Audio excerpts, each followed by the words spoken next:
Sundays at 11:30 on Spectrum News 13, exclusively on Spectrum.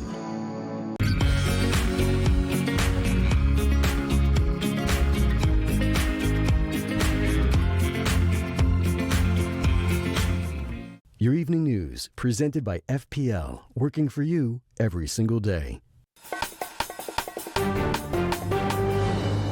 We're glad you're here this Monday evening. I'm Tammy Fields. Curtis is off. And I'm meteorologist Mallory Nichols. A rough start to the week, but conditions are improving. Thank goodness. We want to take a look right now at your top stories in 90 seconds before we get back to weather.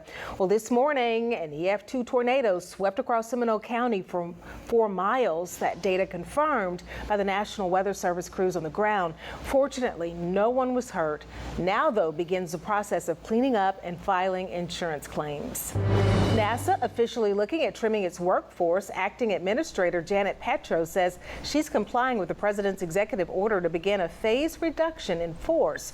No word yet on how many positions will be cut or how many employees will lose their jobs.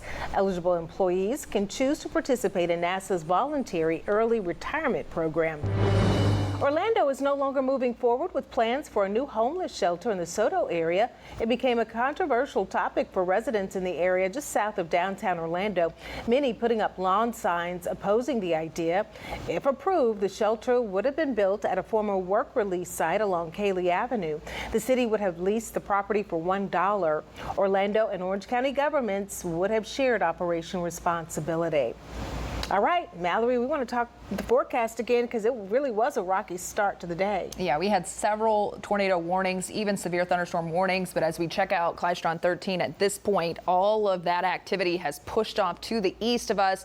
That front has moved through and we're already starting to clear out. Conditions will improve quite a bit as we head into our Tuesday. So if you're planning a trip to the beach, we've got a lot of sunshine in store for you. Actually, a nice beach afternoon for our Tuesday as those winds begin to subside.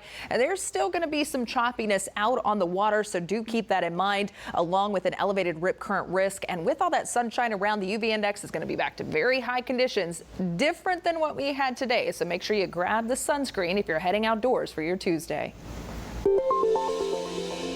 Thank you, Mallory. Well, we continue our team coverage now in the Markham Glen Circle subdivision in Longwood. That's where some homeowners had damage from the tornado. Our Maciel Leyva is joining us here live in Longwood now. Maciel, what are the neighbors there telling you? Good evening, Tammy. I want to show you right here. This is a tree that was completely uprooted in this subdivision, and I want you to see that it completely fell, almost damaging that home right there. And you can see some damage to Little Nye in that area. We also spoke with a homeowner who tells us that she wasn't home when this happened, and she was shocked when she actually got home and saw all the destruction in her backyard. Longwood resident Karina Gibbs says she was at a doctor's appointment this morning when she got a tornado warning on her phone. I walked out of the office, there wasn't barely any rain.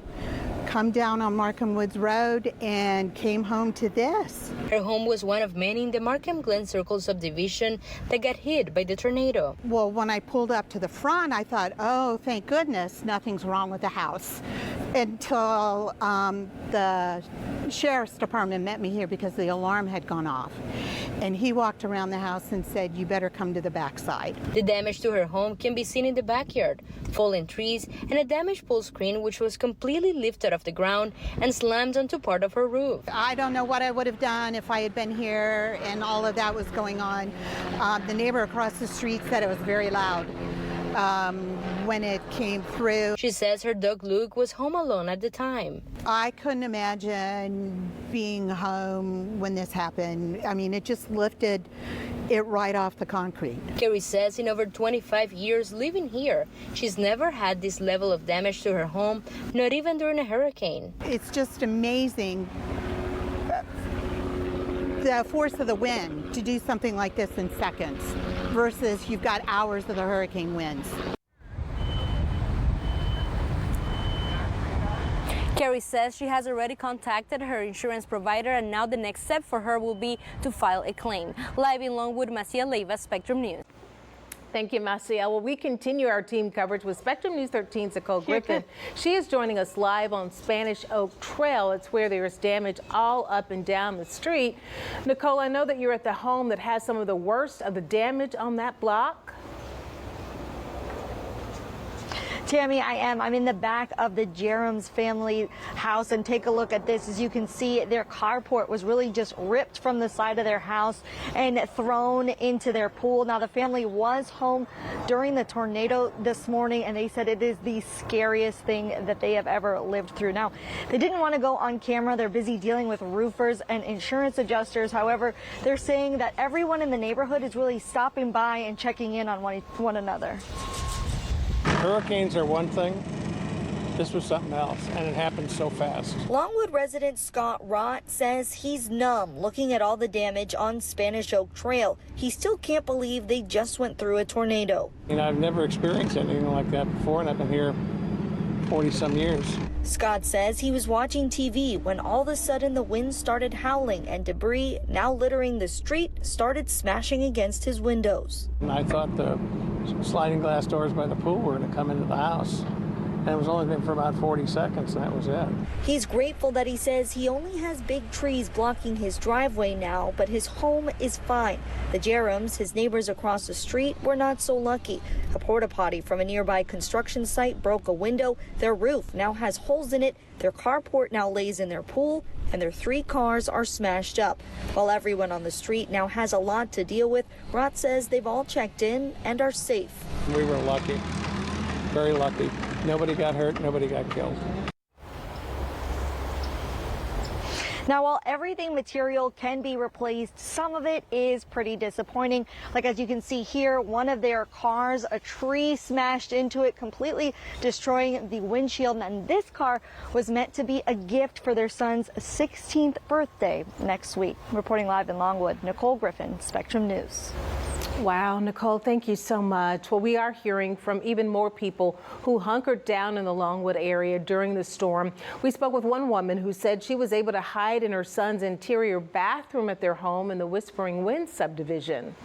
When it first started and I heard that wind, I was scared. But it was so quick that it was like they're frightened that it's going to take the whole house, and then in the bathroom, and then it was done. Wow, that was Leslie Grubel that you just heard from. Her home was just about a block away from the home that collapsed. You can see the devastation here in this drone video near the center of your screen. Thankfully, no one was seriously hurt. Our coverage of this tornado continues throughout the hour. Join us for a closer look at the damage and the help that's available. Our crews are stationed all across Seminole County after today's EF2 tornado. Knowing how to get your hands on resources in the aftermath of today's severe weather, we have those details and what we're learning about the storm's intensity that is still ahead. But first, we want to talk weather even more with the certified meteorologist Mallory Nichols. But Tammy, conditions are improving. Tomorrow is going to be a much different day, and temperatures are starting to drop following that front. How low they're expected to get tonight is coming up.